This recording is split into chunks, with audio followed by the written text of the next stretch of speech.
During the pandemic, we've been leaning on our friends more than ever. But is there a point when it's just too much? Hi doctors, I'm looking for some advice. I'm the type of person that's always happy to have my friends come and vent to me whenever they need. Hey Vito, I'm having a little trouble. I need some advice. My friends have been coming to me now, especially during the pandemic, to talk about their struggles and everything that's going on in their minds. I'm starting to feel like a therapist, and sometimes it could be a lot for me because I have a lot of stress to handle on my own as well. I always want to be their shoulder to cry on and a good listener for them, and I would never ever turn them away and tell them they can't come talk to me, but sometimes it's all too much. Now, Dr. Judy, we all want to be a shoulder for our friends to cry on, but I know I'm speaking for myself as well.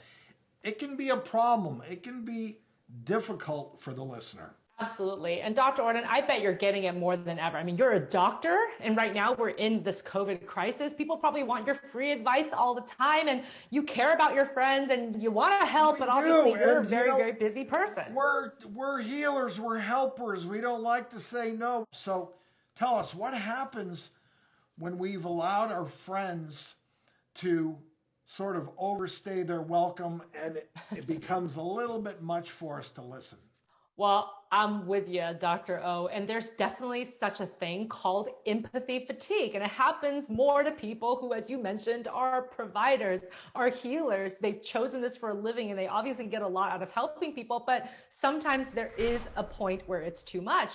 Because we care about our friends, we are going to get a little bit more over-involved with them. They're telling us their issues, and we want to help, we want to give advice, but you know what I'm talking about. There's always that friend where you spend all this time giving them the best advice that you could ever give. And at the end of it, they're like, okay, well, I'll think about it. And then the next day they call you and they ask the same question again. And it's like, well, what just happened yesterday? How can we remain supportive to our friends while, frankly, maintaining our own sanity? The key is to have good boundaries and direct communication. I know it's hard sometimes to tell our friends exactly what they want to hear, and sometimes we think that having good boundaries means that you're being rude to your friend, but it's not true. Good boundaries is important for that friendship to flourish and also for you to have the space to take care of the things that you need to. And one of my favorite things to do is to use the sandwich technique. What this means is that you kind of start with something kind, then you say something constructive in between, then you go back to something kind again, but bring it back into a form of teamwork. How can we solve this problem together? So the first thing that you might say is just an observation like, hey, I noticed that over the last few conversations, we've been talking about this issue a lot.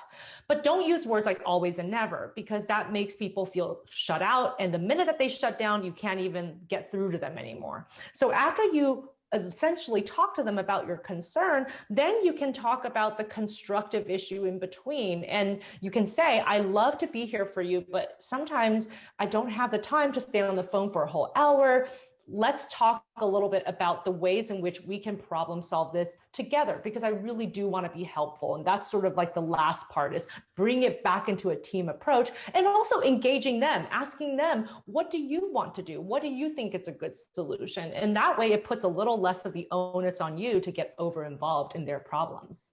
Right. Well, we all have to do it. We all have to play Dr. Judy, the therapist, with our friends. And you know, sometimes it can be very tricky to navigate how to say no and to set boundaries. Just like in your office doing therapy, sometimes you have to be tough and set boundaries, and you need them to meet you a certain amount before you make any headway. So Dr. Judy, as always, great advice. Thank you.